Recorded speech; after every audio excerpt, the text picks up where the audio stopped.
Potkraj prošlog mjeseca novinarka Zagrebačkog radija 101 Jelena Berković dobila je sudski spor protiv hrvatske vlade. Naime, još od prošle godine nailazi na zid šutnje u potrazi za izvještajima o radu vladinog ureda za unutarnji nadzor. Upravni sud prihvatio je njezinu tužbu zbog kršenja zakona o pravu na pristup informacijama, koji građanima omogućuje uvid u sve informacije kojima raspolažu državna tijela. Rok za provedbu te presude istekao je jučer, a kolegica Berković tvrdi da vlada nije poštovala presudu.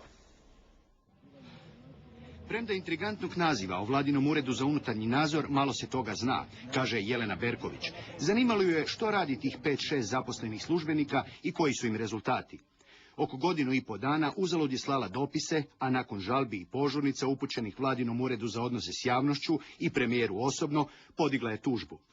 Dodaje kako se nada da premijer nije baš dobro upoznat s tim slučajem, a u suprotnom njezini zaključci nisu baš pozitivni.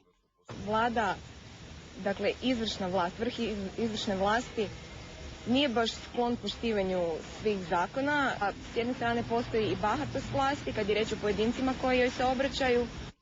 Noćas u ponoć istekao je rok do kojeg je prema presudi premijer Sanader kao predstavnik vlade morao ili dostaviti tražene dokumente ili obrazloženo odbiti zahtjev Jelene Berković, a ona tvrdi da ništa od toga nije učinjeno.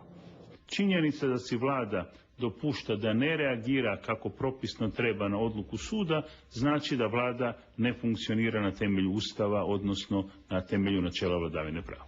Dogodili se da se to bude ponavljalo, mi ćemo se naći u situaciji da temeljni ustavni principi vladavine prava, odnosno diobe vlasti ne funkcioniraju, i tada je to ozbiljna situacija. U ovom trenutku je to ozbiljno upozorenje. Zakon o pravu na pristup informacijama, na temelju kojeg je Jelena Berković dobila presudu protiv vlade, prvi je i jedini zakon u Hrvatskoj čije donošenje nisu inicirale političke elite. Stari ga je saziv Sabora donio samo zbog pritiska skupine nevladinih organizacija. Upravo zbog toga, kaže Puhovski, dio političara taj zakon smatra drugorazrednim propisom koji se može kršiti. No ističe da je riječ o zakonu koji uređuje temeljne demokracije, jer građani imaju pravo znati kako vlast troši novac prikupljen od njihovih poreza. Glasnogovornik vlade tvrdi da slučaj Berković zapravo i ne postoji. Dokumente koje je tražila, kako kaže, ostavio je na porti vlade još u lipnju prošle godine.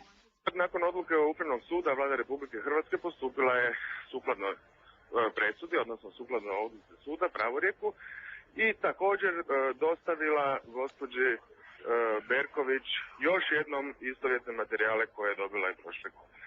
Postoje li kakvi pisani dokumenti, tragovi o tome, jer ona kaže da njoj ništa nije stiglo? A onda će joj stići. U trenutku završavanja ovog priloga stigla nam je informacija da je na kućnu adresu Jelene Berković danas kasno poslijepodne iz vlade stigla obimna dokumentacija. No kako kaže, primila je materijale o primopredaji vlasti nakon izbora, ali ne i godišnji izvještaj o radu vladinog ureda za unutarnji nadzor koji je cijelo vrijeme i tražila.